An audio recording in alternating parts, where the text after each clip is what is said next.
This is the E-Commerce Edge podcast with your host, Jason Greenwood.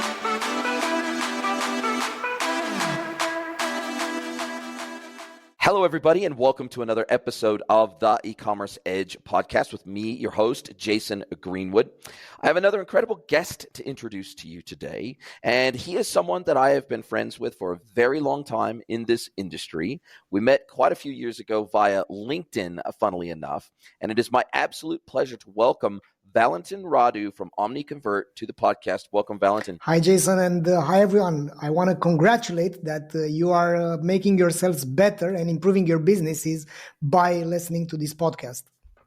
Thank you very much, VALENTIN. I really appreciate that. And look, you've been in this space for a really long time, this e-commerce space, and you have been building and fighting and scrapping with Omniconvert to build it up into the software business that it is today for nearly 13 years now. So this is not your first rodeo by any stretch of the imagination. But for those in my audience who maybe aren't connected with you on LinkedIn or haven't been following you as long as I have, what drew you into this space of e-commerce and particularly trying to build software that helps e-commerce brands do better and be better for their customers? Yeah, so I've started as an entrepreneur back in 2000, and my first company was an e-commerce company. So we were selling here in Romania, and we did a lot of things. And I was struggling to improve my conversion rate. It was flat. Google Analytics, that old version, the conversion rate was that blue line, which was flat. And I wasn't able to bring enough money home, even though we've got a lot of revenue, so like millions in revenue, we couldn't make profitability happen. And that led me to improve the conversion rate and to understand the mechanics of growth. What other levers of growth can I use besides traffic and paying for traffic? And I found that conversion rate was crucially important and customer lifetime value was crucially important. So after 1 year of improvements and running A/B tests and building our own software back in the days, because in 2011, there weren't too many options and it was only Oracle, Maximizer and whatever, which was pretty expensive. And we've said, let's build it. And I was on the back of our developers, forcing them to change the website so that we can squeeze more conversions out of the website.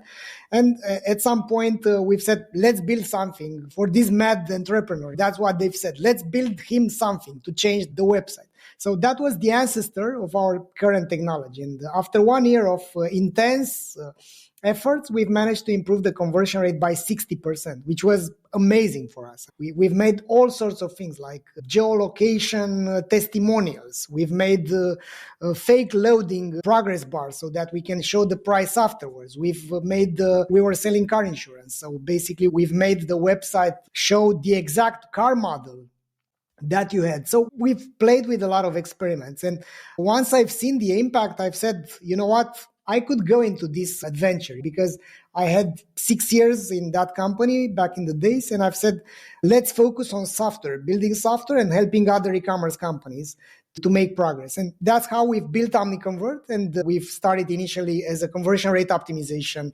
platform. We've specialized in e-commerce, and then we've launched other products around e-commerce and around helping e-commerce companies make progress, like a segmentation tool, and a customer analytics tool, and a customer experience tool. So nowadays we have 4 different products.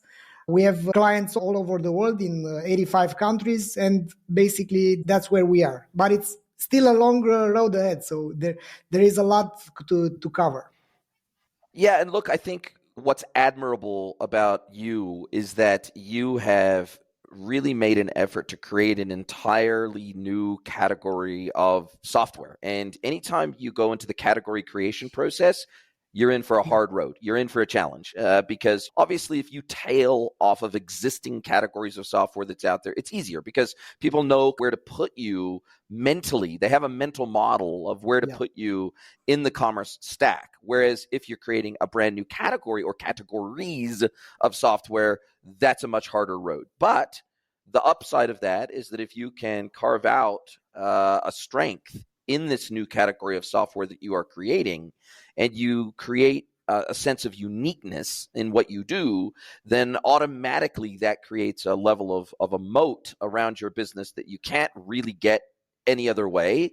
And so before we get into specifically what Omniconvert is and does, I'd like to talk a little bit more about what you've coined, a new terminology to go along with the new category of software that you've created called CVO, Customer Value Optimization. Yeah. And this is not your traditional sort of CLV, AOV, CLV conversation. It goes beyond that. So maybe help me and the audience understand a little bit more about how you decided, hey, along with a new category of software, I need to create some new concepts that the industry can wrap their head around to understand why we built what we built in the first place. Yeah, for sure. So it all started out of the struggle. Like any proper progress on this planet, it must be preceded by struggle.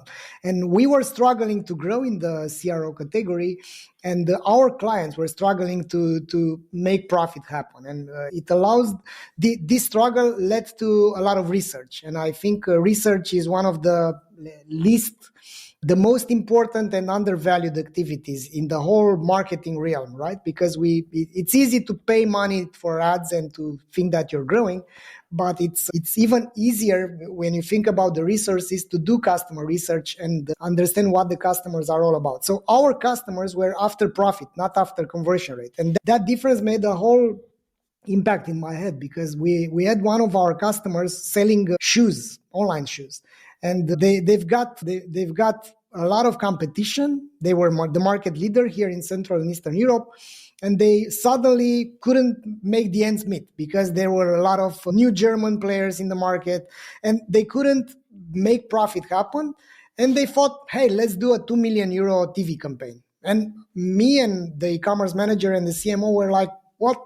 How can we invest such a lot of money into a TV campaign? What's the reasoning behind that? Yeah, because we have competitors and whatever.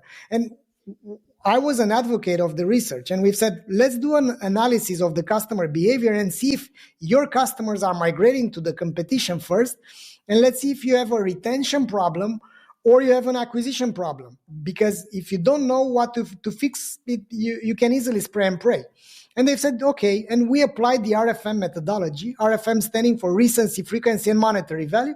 We've segmented their customers, and we've been able to see that even though they thought that they had an external problem, they also had an internal problem, which meant they launched brands like private label brands coming from China. They've launched these shoes branded like Italian amazing shoes, but they weren't that good. So basically, out of their best customers that churned, most of them had these freaking brands.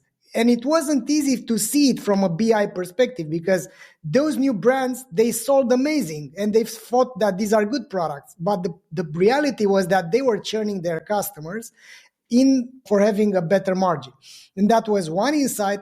A second insight was that while they were investing a lot into all sorts of cities, their best customers, which we call the soulmates, according to the RFM, were coming from cities with no shopping malls, like cities with under 50,000 inhabitants. And that CLV was there, and the customer acquisition cost was here, which was pure nirvana for them. And they doubled down on this. So we've made a lot of initiatives towards increasing their profitability by driving not with the conversion rate, but with the customer lifetime value. And that was the moment when I've said, you know what, there is no process, proper methodology around increasing the customer lifetime value in e-commerce. So we've continued to work with that client. We improved their lifetime value by 30%, which was like pure profit, right? Lifetime value means profit per customer in the future. And they were that happy, and we've said, okay, let's build the tools around this process, around customer value optimization. So basically, after that, I wrote this book. It was quite an endeavor for me to outline the process. We've worked with dozens of companies since then, and I still think it's an undervalued activity. It's bringing so much impact, but not many leaders are aware about this lever. And I think you make a very good point, which is that oftentimes, especially in mid-size or larger, let's say $100 million plus e-commerce brands, They oftentimes will have a conversion rate optimization specialist. They might have a retention specialist. They might have an outbound specialist, a performance. Like they've got these marketing specialists within the business. They oftentimes are very siloed and they're very niche in the roles that they have within the business. And they're laser focused on one or two things, and they go deep in that without having enough breadth to understand the other influences on conversion. And I'll just give you one example, and I'd love to get your thoughts on this. When I was still working brand side, what we realized through BI was that whenever we had a situation where, say, for example, our top 20% most popular products were out of stock, whenever those items were out of stock, it didn't just dramatically impact the sales of those items. It had a massive impact on multi-cart abandonment and multi-product cart abandonment. And what we realized through this research was the fact that our average cart size was like 2.5 items, say, for example. And what we realized is that 9 times out of 10, a customer would buy one of those top 20% items along with their other favorite items. They would add it to the cart. And one of the reasons why the items were 2.5 items was because generally at about 2.5 items, considering the unit value of most of the items that we sold, that would get them into free shipping threshold. That would get them into a much better loyalty points award level. There were so many benefits to being at around that AOV level that we were targeting that anytime somebody could not achieve that, they wouldn't just remove that one item from the cart that was out of stock. They would abandon the entire cart, and they would move that entire cart to, say, for example, a competitor so that they could get the free shipping, so that they could get the loyalty, all that sort of stuff. And so what we found was that our average percentage of in-stock rate was one of the biggest single levers that we could pull to improve not only our conversion rate, but also a customer lifetime value. Now, oftentimes brands don't do that level of analytics, and they certainly don't track the average percentage of their catalog that is in stock at any given point in time on a rolling basis. They'll look at individual items, but they won't look at it as a total percentage of the catalog that is in stock or out of stock. And I think that it's this level of deep research and analysis that brands must do to understand the psychological triggers that cause their customers to buy from them. And it's hard. Like, it's a hard thing to start looking at all those different levers. And as I understand it, this is exactly why you developed your platform, was to start to understand all of the influences to buyer behavior, not just, okay, let's change the color of this button, or let's change the positioning of this thing, or this message that we have in cart, or our personalization technology for cross-sells and upsells and substitutions. I think from what I can tell, you are trying to get a much more holistic picture of why customers behave the way that they do. And then we can address the root causes of, say, for example, abandonment, or why our CLV might be low, for example. You are perfectly right, Jason. And I think this has a lot to do with the, let's say, openness of the leadership towards changing things. As the companies grow, they get specialized tenured leaders which do what they've always did. But e-commerce is evolving very quickly at this moment. We have large players investing a lot into their digital channels, and that means the competition is higher. So they can't afford anymore to leave it to chance. It's not as it was 3-4 years ago, back in the pandemic time.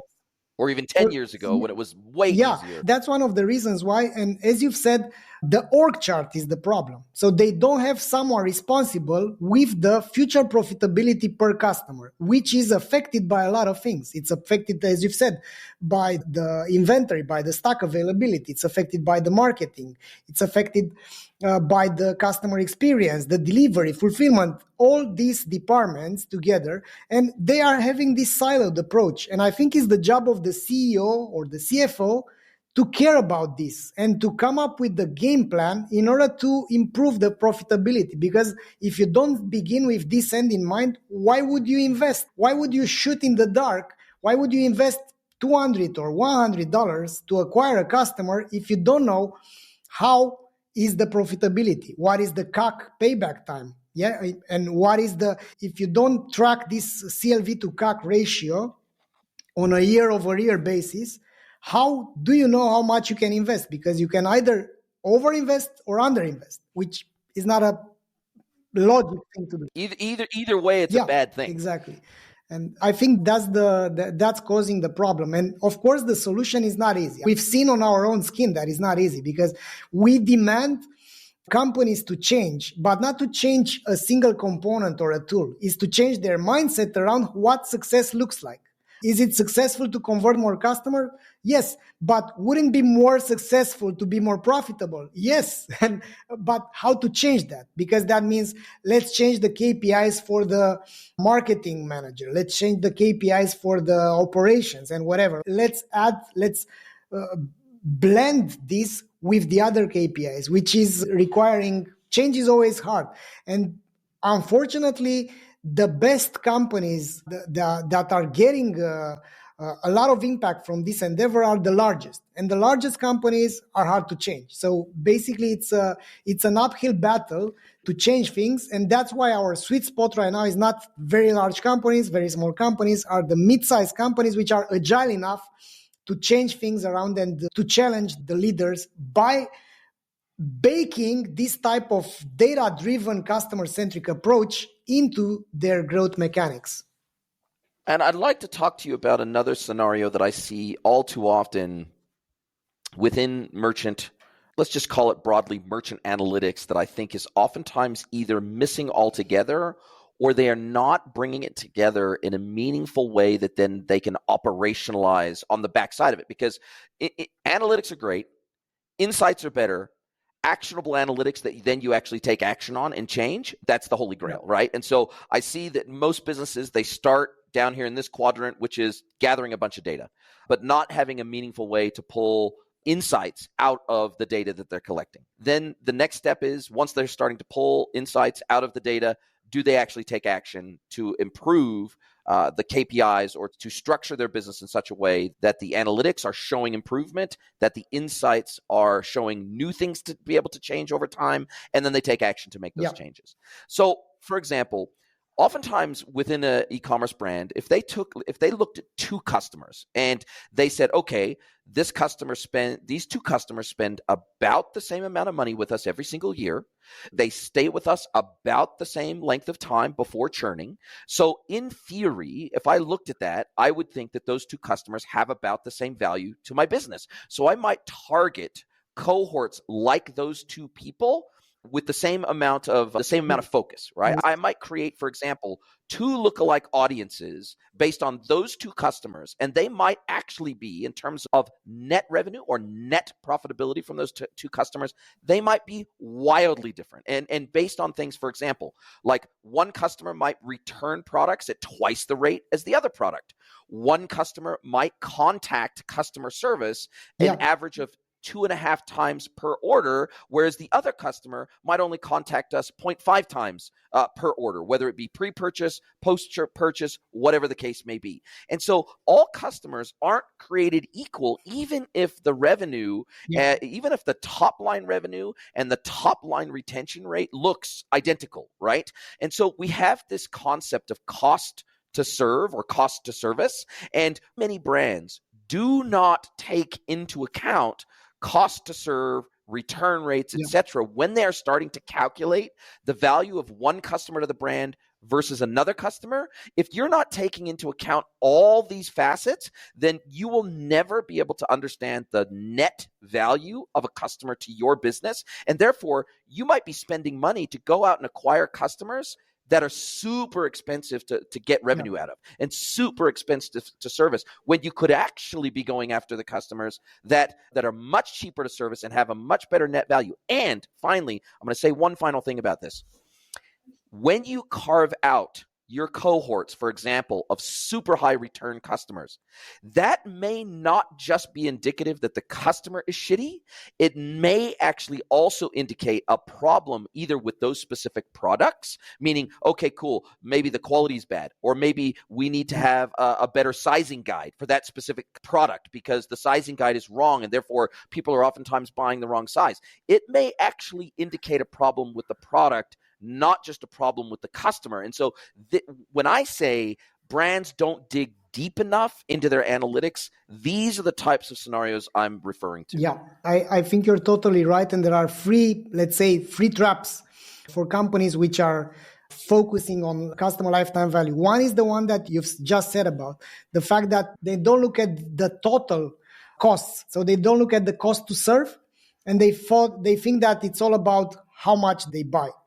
Another thing which is happening is that they don't take into account the residual customer lifetime value. Maybe you have businesses where you have advocates, right? You have this type of customers which are using their social network. They are bringing you more customers due to the fact that they love your product. And you can measure and you can get amplified by this type of customers. So even if you are an acquisition-driven brand, you still need to look at lifetime value because you have customers which will promote your business. And if you focus on this, getting the amplification through your existing customers, through a referral program, to whatever mechanics, then you'll be on the safe side when it comes to profitability, because you can't improve what you don't measure, right? And if you don't measure it, then you simply go to spend money to acquire new customers that will never come back. So that's the second trap for companies into this CLV space.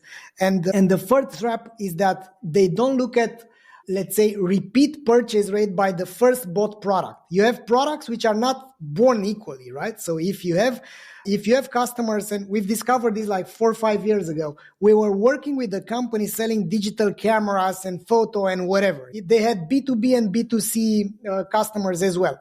And we looked at the revenue itself and the profit itself, but we've scratched our heads and said, what if customers are starting with a product which has the same freaking AOV as another one, but what is the lifetime value if they start their journey with product A versus product B? And guess what? We found this type of anomalies, and you can't find them if you're not looking for them. But now with AI and tools like OKRs, but other tools as well, you can generate this kind of insights. And we've discovered that they've got newly acquired customers that were professional photographers, and they've built their own studio, and they've started their journey by buying some lights. Their AOV were the same as individuals which they were buying this type of Polaroid cameras. They've got pretty much the same AOV, but the lifetime value was 6 times higher for these customers. So basically, you need to look at what they are buying first, because they've got a high potential down the line. So you can't treat them the same, right? And you can't treat those products the same way, because that means your acquisition budget for products with the same AOV should be different if that product carries a lot of lifetime value down the line. Yeah. But the problem is, most brands, if they see the same AOV item, let's say it's a $100 item, 2 items the same, they'll put the same budget into acquiring customers to buy those 2 items, when in actuality, the LTVs are wildly different when those products are purchased through the brand. And that requires this type of CLV-driven approach. That requires to blend in the time and the total profit per customer according to what they are buying first. And do you find that usually these brands, to get the kind of value out of not only the methodology that you expound, but also to get value out of your platform, they need to be in business for, say, for example, 24 months or something like that, to where there's actually enough purchase history data to be able to start running this kind of analytics? Because in the first 6 months, for example, it just feels like you have no idea who your repeat purchasers are going to be. You have no idea where your incremental revenue is going to come from. You have no idea which products or which experiences are causing churn. It feels like you need to be at a certain level of maturity, as I like to call it, before you can really start to benefit from this deep analytics? There is a caveat here, Jason, which is the purchase frequency and the average days between the transactions according to what you sell.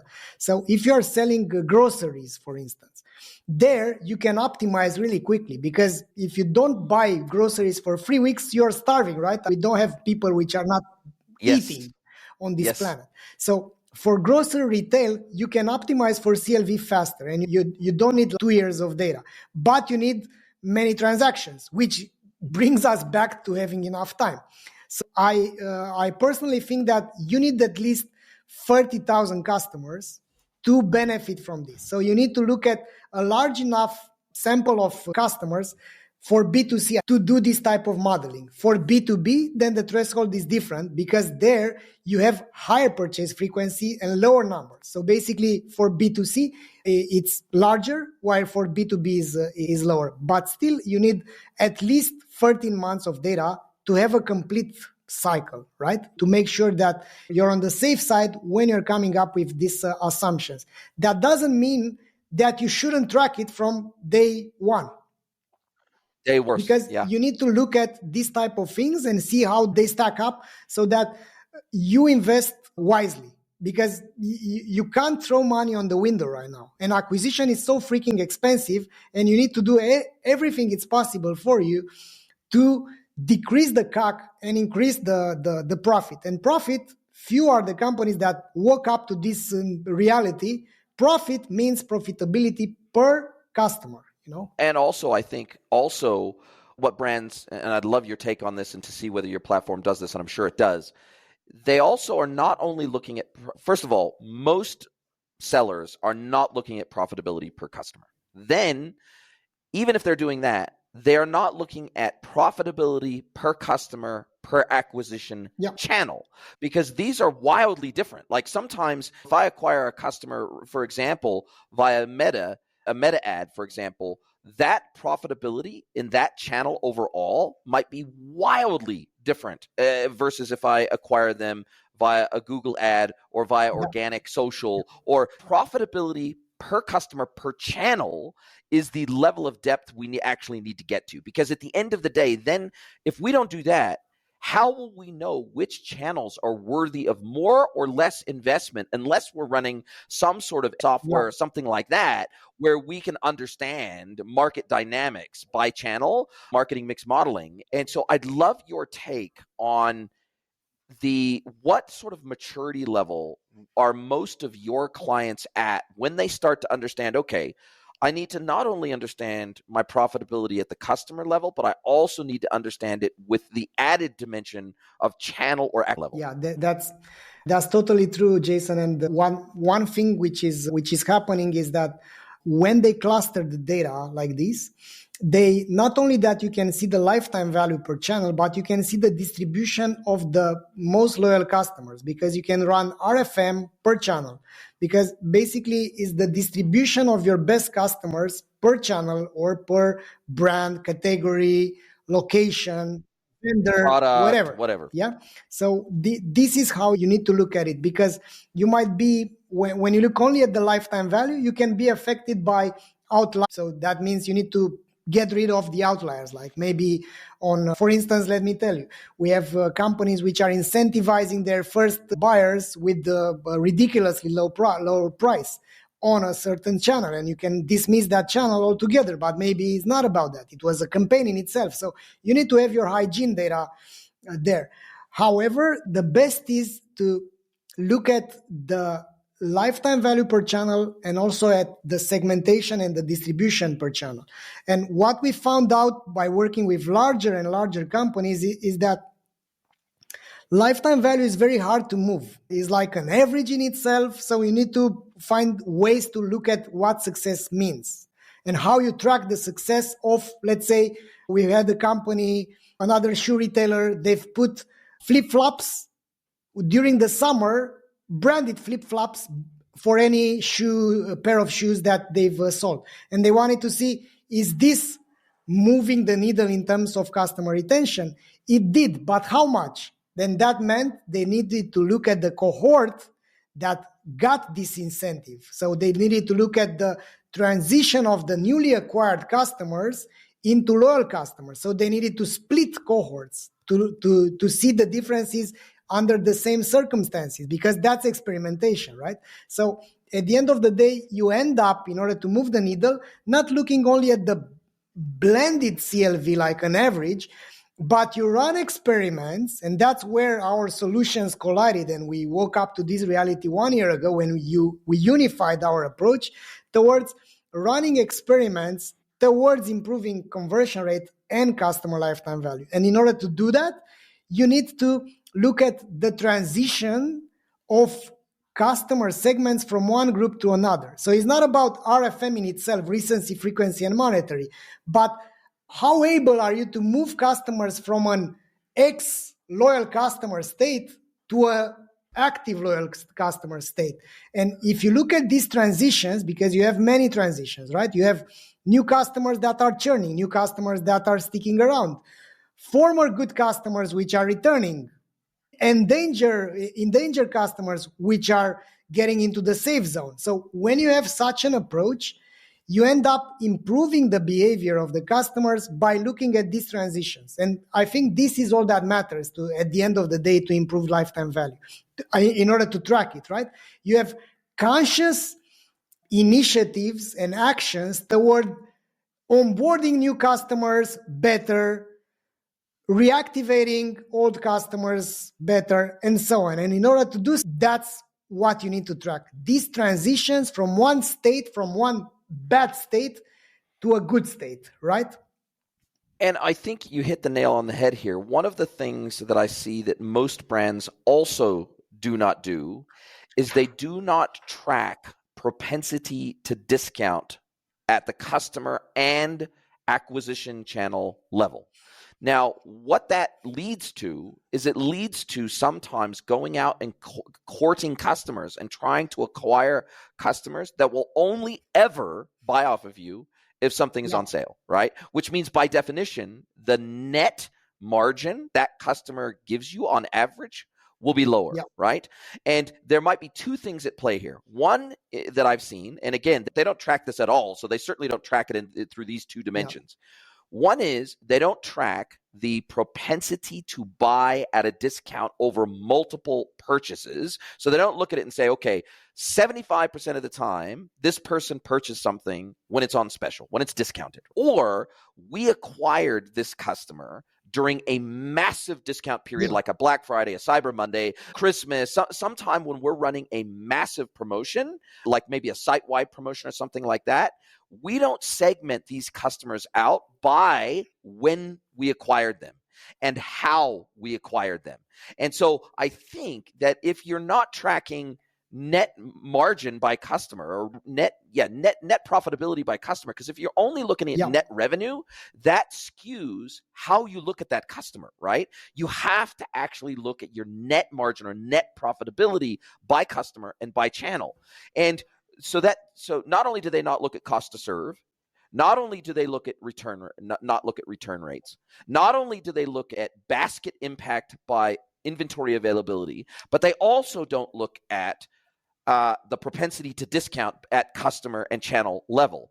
And unless you're looking at all of those things, you're going to be missing something for sure. And you might say, okay, cool. The net margin of this customer looks really good. But unless you're tracking propensity to discount, then you are probably likely to go out and try to, and this is why I say, if your major customer acquisition is happening during Cyber Weekend, for example, you need to segment those people out of your standard cohort analysis, because you acquired them at a time when you were probably running something like a stupid site-wide 50% off sale. And so I think that brands don't understand the long-term brand impact and customer acquisition impact of extreme discounting. Correct. Yeah, that's correct. I'm of the mentality that I have this mentality of experimentation, right? So I see if you're running a discount, you're actually running an experiment. And if you're running an experiment, you need to have a hypothesis. And in order to have a hypothesis, it needs to start and end and have a success criteria. Like, why are you running 25% off or 20 or 15 because you are hoping for a break even. Where is the break even point? I don't know. How could you run this experiment without knowing where is the break even point? Like how many extra new customers you should acquire during the discount period in order to break even for the loss of the margin that you are sacrificing for this experiment. And if you don't have this set up correctly, what you are doing is you're shooting in the dark. Let's run 15% site-wide. Let's do this, let's do the other. So the opposite of this thinking is to pre-calculate where is the break-even point by category, whatever, to run the experiment for a set amount of time, so it starts and it ends, and then to look if you are above or not in terms of this threshold. And another thing that you should be doing afterwards, as you've said, you need to get those bargain hunters and treat them differently in order to make them to come back. Because treating all the new customers the same, it's a bad idea. So we know that you are here because we are selling our hand creams for 15% off. But guess what? Because you've bought these creams, we also have 10% off for our lipsticks or whatever. So you keep them coming until you get them into the buying habit. And once they are into the buying habit, maybe they will stick around. But if you let them go and all that you're doing is destroying your margin, that's not a good idea. And that's why these experiments to increase the profit down the line, because when you run discounts, when you're running a campaign or whatever, what you are doing is an experiment, and many times you're not even properly running that experiment. No hypothesis, no prioritization, no success criteria, no proper reporting when the experiment is done. And I think that this extends into the type of campaigns that most brands run are spray and pray. They're site-wide. They apply equally to every single customer, regardless of cohort. And the challenge with that is, let's just stick with the point we were talking about before, which is, okay, comparing two customers. They look like they're spending the same amount with us. They look like they stay with us for the same amount of time, but one customer has a propensity to discount of 80%, and one has a propensity to discount of 20%. So this customer over here only buys things on discount 20% of the time. This customer over here buys things when they're on a discount 80% of the time.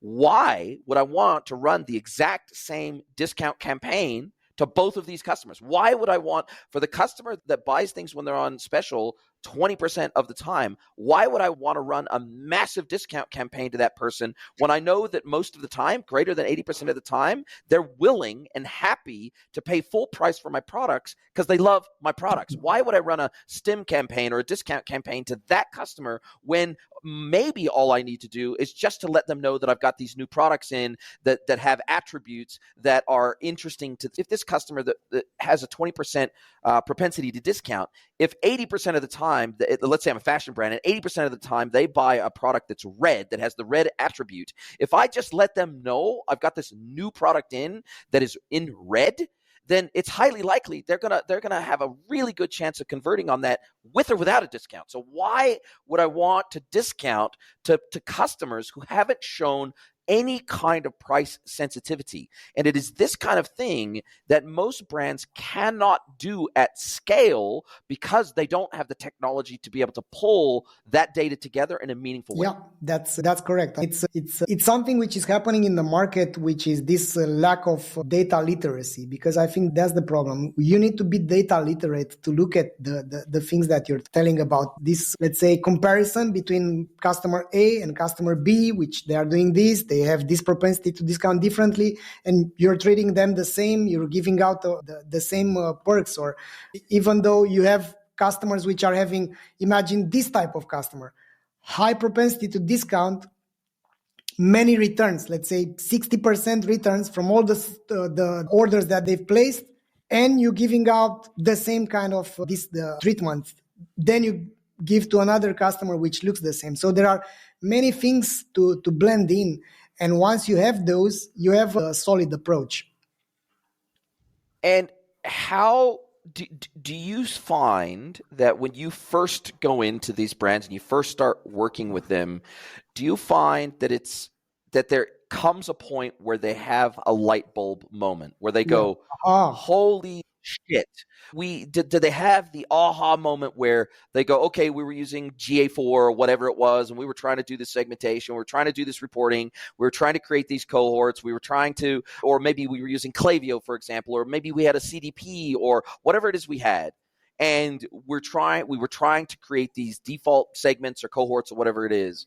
And we just didn't have the analytical capability, or these platforms didn't provide enough out of the box default functionality or reporting for us to turn this into action and to where we could actually operationalize this data within the business and within our marketing team and within our CRO team and within our fulfillment team and within our procurement teams. And because at the end of the day, what I found is that when I was an e-commerce manager inside of a brand, something like 80% or maybe even more of the impact on my KPIs were completely outside of my control. They sat within other areas of the business. They sat within customer service, or they sat within logistics, or they sat completely outside of my control. For example, I wasn't the one setting prices on products. I wasn't the one doing procurement and treating my suppliers differently depending on what their performance was like working with us. There were so many levers that were outside my control that it almost felt like I was fighting with one hand tied behind my back. Do you find that when you go in, that the aha moment maybe is something like this? Hey, in order for us to operationalize the insights that we're getting from this technology, actually every single department in the business has to be involved in this analytics. It can't just be marketing. It can't just be someone who specializes in retention or CRO or whatever it is. It actually requires the entire business coming together and understanding which departmental levers that they need to pull to contribute to the performance of the whole business. Yeah. The aha moment usually happens when we show them how much they are losing. So that's the best thing. So you need to amplify the pain, make them aware about the pain and amplify the pain. And they need to be the right person. So if they don't care about their company and everything they do is to defend their seats, they are not the good person to talk to. But if they do care about the company, or they are, let's say, personally invested into it, so let's say they are in the leadership of the company and they become aware about the fact, by the way, I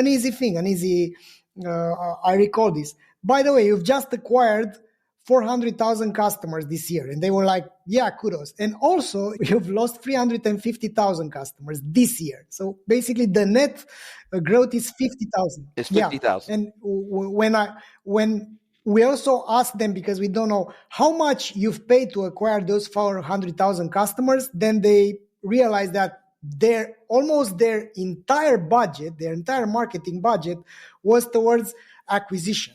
And that's dumb. That's simply dumb, because you can't neglect the fact that you're a big company right now, and most of your revenue comes from your existing customers, because that's the mathematics of growth. That's how a company grows. At some point in their existence, returning customers are generating such a big amount of the revenue that they can't be neglected anymore. But I think the companies are hypnotized by this acquisition mode. It's always because it's sexy. It's nobody brags about, hey, we made 25% more customers return this year. Kudos. But they always brag about, hey, we acquired 100,000 new customers this year. Kudos. So it's all about novelty, new customers. But basically, this is the cancer, which is not that easy to see. And many companies are dying without even realizing that they are dying, or they are stagnating because of this lack of proper growth mechanics with their customer lifetime value. And do you also help them understand the net cost of acquisition when you take into account churn? So, for example, I acquired 400,000 customers over a 12-month period. So then I think my CAC is X. But if I look at that through the lens of 50,000 net, when I take out my churned customers, right, then my CAC is total. That's my real CAC. My real CAC is the total customer acquisition spend over 12 months divided by my net customer retention, that 50,000 number, for example, now my CAC looks wildly different. And that's actually the lens we should look at: the net retention of customers, the net acquisition divided by basically retention. So what are my net new customers that I'm going to be able to realistically keep and likely to get them to purchase at least a second time through my business? That starts to give you a very serious reality check, because brands already think CAC is high based on that 400,000 acquisition number. They already think that the acquisition cost is through the roof. But if they knew their net acquisition cost based on net retention, oh my God, they would probably pass out if they realized how much it was costing them to acquire customers on a net basis. Is that something that is a massive wake-up call to these businesses? It usually is, Jason, and that's happening when let's say we have more people at the table. Unfortunately, we need an internal champion, and he needs the right, let's say, partners in this rodeo. So you need the CFO, you need customer, you need marketing, you need the head of product, you need the people, ops. You need ops, you need the supply chain, and so on. So basically, when they are doing nowadays, what we do, we stop selling, hey, we have this technology, amazing one, it's going to do the X, Y, and Z. What we do is, it's like a free AKG. We do, just give us access to your data. We're going to say you where you are. We're going to tell you what's your potential, how much you are going to lose in the next 12 months, how much you've lost, how much you can gain. And from there onwards, it's going to be your decision. And usually they, when they see this kind of data, and when they are realizing that they are simply, their model, their growth model is missing components, because that's the problem. They have a function of company growth which is lacking elements. And like in math, you can't have the right result by ignoring parts of the equations. And basically, that's when we make them move.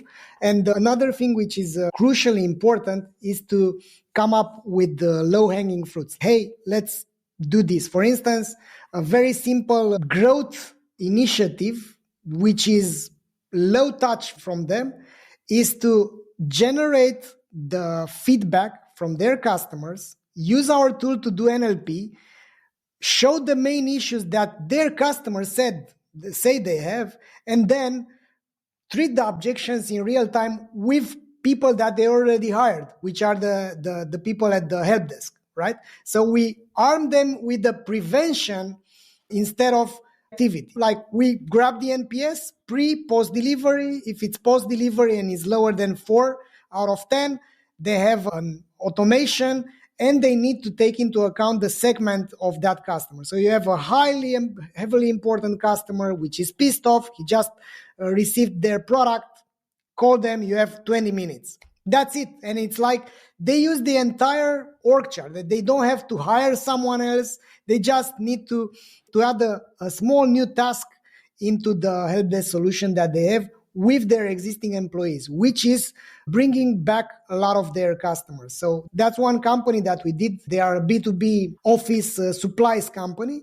And they realized, after doing this RFM, they realized how impactful are their top 25,000 customers, right? So basically 65% of their revenue and 80% of their profit came from these 25,000 customers, which were only 7% of their customers. And they've said, let's stop here. What do we do? And we've said, let's do this simple thing. Let's do an automation.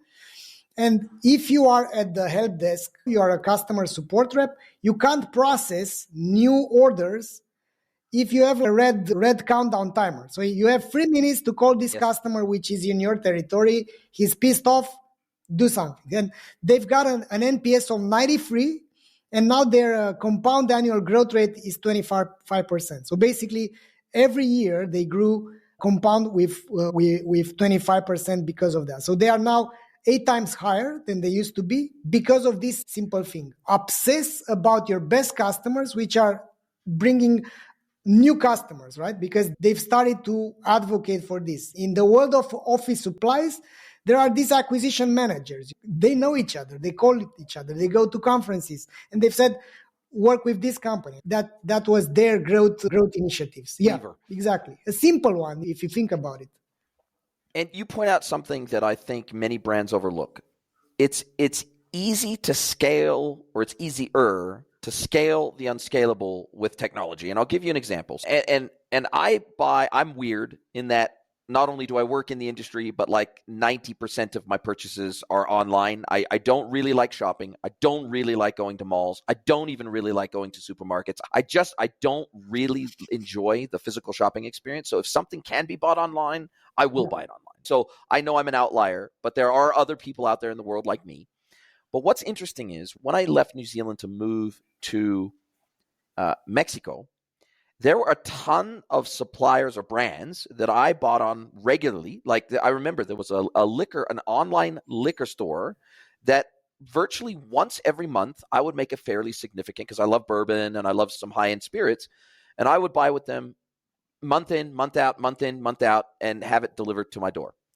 Now, all of a sudden, I was a customer of theirs for like 3 years, okay, and buying very regularly, spending an obscene amount of money with them. It was actually embarrassing when I look back and I realized how much money I'd spent with them over 3 years. Yeah. Now, all of a sudden, randomly, one day, 1 month, I disappear off their radar and never buy with them again.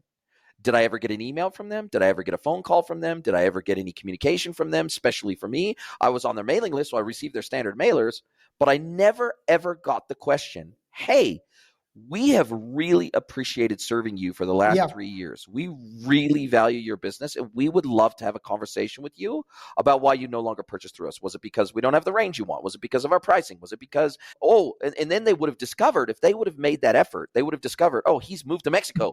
That's why it's not anything we did wrong. He's just not in our region anymore, and so that's fine. We can chalk that up to a churned customer because they moved out of the country, okay? But I feel like technology now, because customer service reps are very rarely busy 100% of the time. Sure, they got to respond to emails. Sure, they got to respond to live chats. Sure, they got to respond to phone calls. But there's always, when I walk into customer service centers, and even in the brands that I've worked inside of before, there's always lulls. There's always downtimes. There's always these little periods where they're quiet. And it's certain hours of the day. It's certain times of the day. It's certain holidays where things are quiet.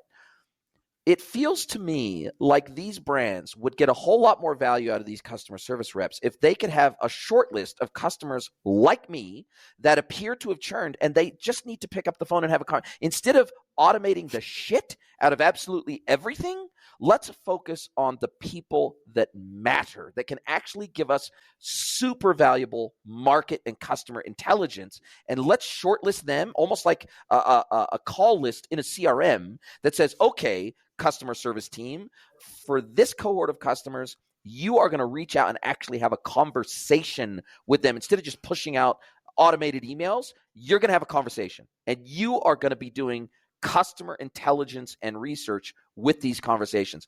I have yet, in the last 25 years of working in this industry, I don't think I've ever had a brand pick up the phone and actually call me to have these conversations. That to me seems freaking ridiculous. Let me tell you a funny story from one of our customers. So this company is called Cazidomi. They are a grocery retailer. They sell bio whatever stuff from Belgium. And imagine this. So they wanted to be completely hypnotized about customer centricity because they had low chances against the giants in their industry. So these guys made an experiment to see if the customer lifetime value, because in this type of thing, is not about the initial purchase. If you are completely obsessed about things like Manuka honey or whatever, you are buying bio stuff, bio coffee, bio whatever, then you'll buy them every now and then. So they looked at their onboarding and they looked at their customer retention, and it wasn't nowhere where it should have been. And they've said, let's try for a few weeks to pick up the phone and to call every freaking new customer. How do you like our coffee? How do you like whatever they've bought? And it was expensive indeed, but they made this experiment. And then once they realized that this is moving the needle, they realized that, you know what? We should do this, but our customers are speaking French. What can we do? And guess what? They've hired 12 people from Madagascar where they are speaking French.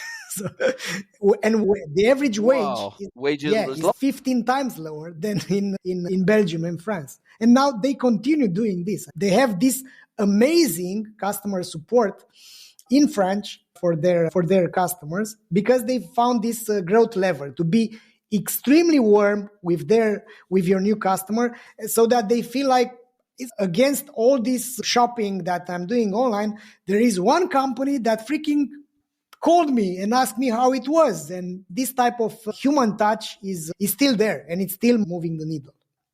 Yes, amazing. Listen, Valentin, an hour has absolutely flown by. I really appreciate your time with me today. It's been a fascinating conversation. You've been in this a lot longer than I have. I've seen the results of brands not doing all the things that you recommend and not using a technology to allow them to scale these types of efforts within their business. So I really kudos to you for building something that allows brands, it democratizes access to this kind of technology in a way that's difficult to do any other way. So I think you're doing a great thing in our world.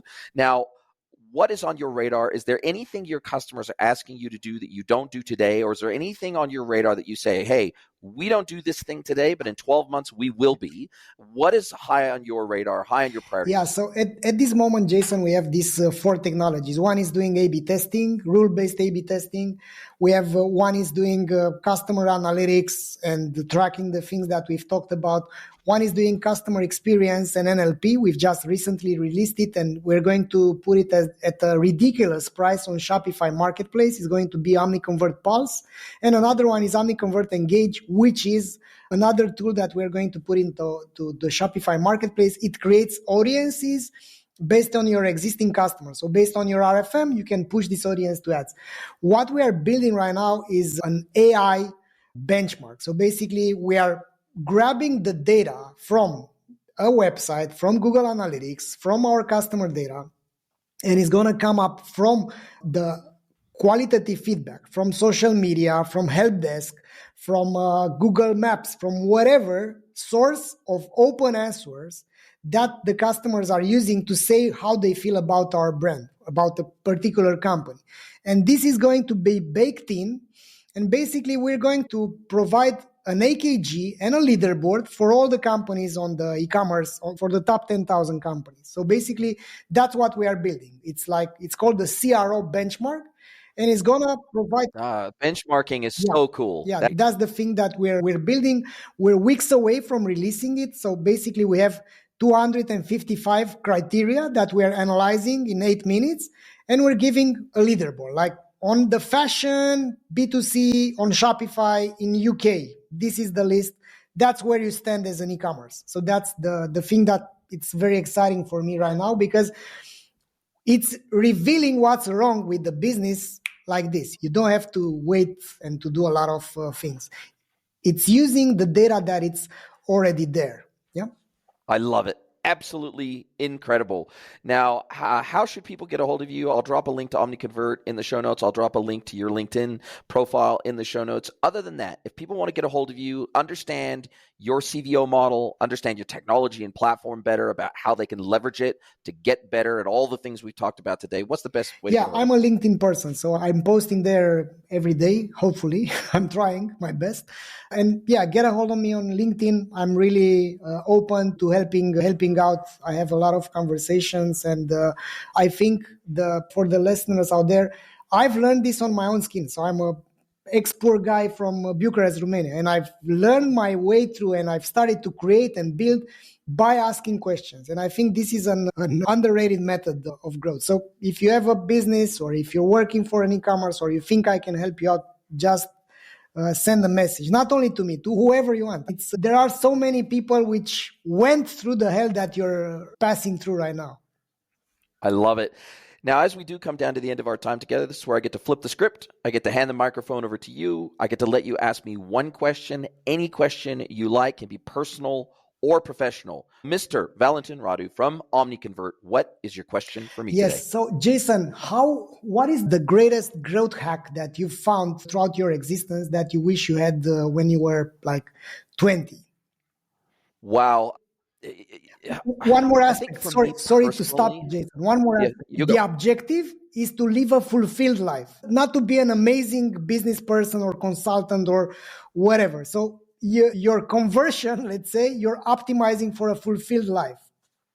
Cool. Don't go into debt. Stay out of debt at all costs. I think that this is the thing that I've only had debt for very short periods in my life. I have an almost allergic reaction to debt, which is odd considering I was born and raised in the United States and Americans normally love debt. But I have had an almost allergic reaction to debt for most of my life. And that has served me in very good stead. One of the reasons we moved here, one of the reasons we bought here in Pueblo City, Mexico, was because I could actually pay cash for this house. And I didn't want to have a mortgage. I didn't want to be in debt. I didn't want to give money to the banks. I wanted to spend that money to enrich my family's life instead and to enrich my business instead. And I think that most people in the world today, it's a little bit less so in Mexico, for example, where it's the norm to pay for a house in cash in Mexico. It is not normal to go and get a mortgage here. It's just not. Whereas in America, it's completely normalized to have student debt, to have credit card debt, to have personal loan debt, to have car debt, to have a mortgage. It is completely and utterly normalized to where your credit score becomes a key focus of your entire existence in the United States. And for me, this is one of the things that will handicap you from setting yourself up for success, is if a significant portion of the money that you make is going to just service debt, it means that there's lots of other things you can't do as a result. And so for me, I think if people can get out of debt and stay out of debt, they will have a much greater quality of life, and they will have much more optionality. One of the reasons I was able to become a digital nomad, one of the reasons I was able to move around the world, one of the reasons I was able to do all the things that I've done is because I didn't have the cinder blocks of debt wrapped around my ankles that I then, and for example, I could switch jobs. If a job didn't work out or it wasn't working for me, I could just leave. Whereas people that have massive amounts of debt, they stay in jobs, in roles, in verticals, in industries that they absolutely hate because they are being choked to death by debt, and then they can just they're going to have to work until they fucking die, basically. Yeah. And so for me, I think debt is so freaking insidious. That is one of the things I'm actually, even though it's not directly related to e-commerce, I think it holds true for businesses too. I think businesses that are operating with significant amounts of debt, it really radically reduces their agility and ability to pivot with new market opportunities when they are spending a significant amount of their revenue just to service debt. I think debt is a fucking trap, and I wish more people would stay out of it. I'm totally with you, man. So basically, it's I still remember how happy I was. That was one of the best lives of my life when I closed the loan back in, I think it happened 9 or 10 years ago. It was like, now I'm free. I thought I have a house, I have a wife, I have kids, I'm happy, and I don't have a freaking loan anymore. It was like amazing feeling, and I wish everyone could stay indeed out of that. Yeah. I love it. Thank you so much for your time. It has been an amazing conversation. Kudos to you for doing what you do. Kudos to you for trying to help the industry do better and be better for their customers and for the world. Can't wait to speak to you again soon. Thank you so much. Same. Thanks a lot, Jason, and thanks everyone for listening. Are you a B2B or D2C e-commerce merchant? Then head over to greenwoodconsulting.net to learn how we can help you scale your business.